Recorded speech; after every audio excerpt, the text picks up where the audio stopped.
I'm Bill Maxwell, and we're here in Alexandria, Virginia. The project is the Sierra Club Inner-City Outings, and I am in charge of one of the four groups of inner-city outings in DC, and it's called the Highland Edition.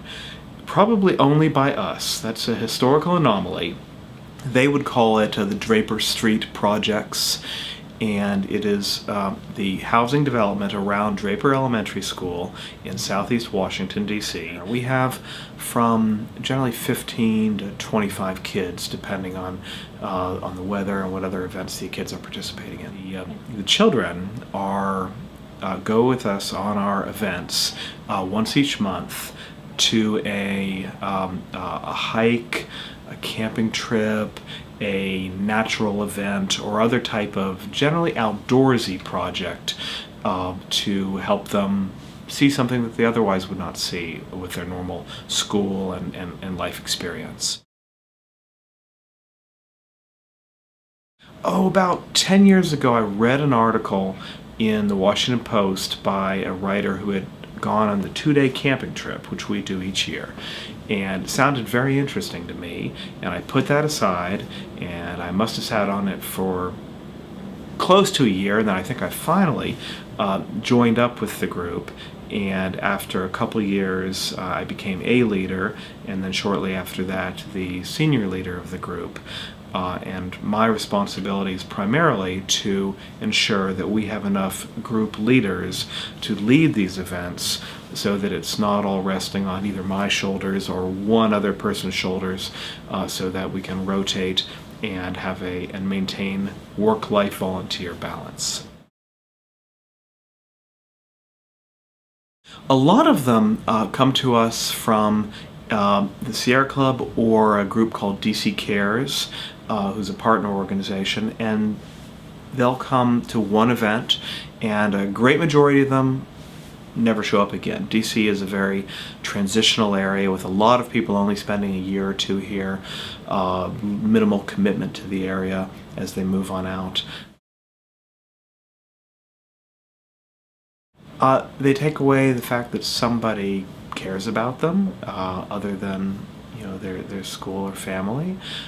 They get out of their environment. They discover some things that they might not be aware. They learn the value of the environment and how the environment outside of their project is different than the environment within. And we try to teach them some life lessons.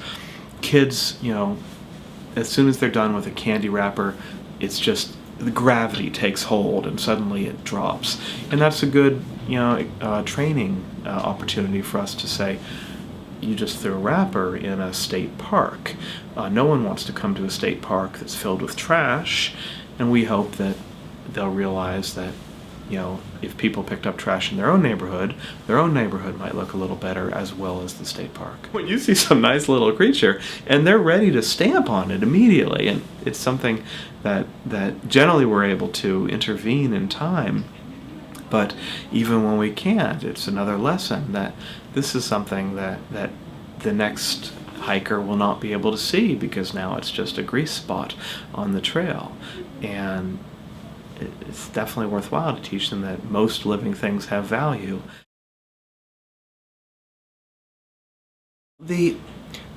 I'd say the greatest impact are the kids that are most problematic. Stephen has always been a challenge for us because of his household, I'll call it his environment, and his medication, and his acting out. Stephen has been involved in some vehicular thefts and has had some additional problems, which also shows the limitations of our influence.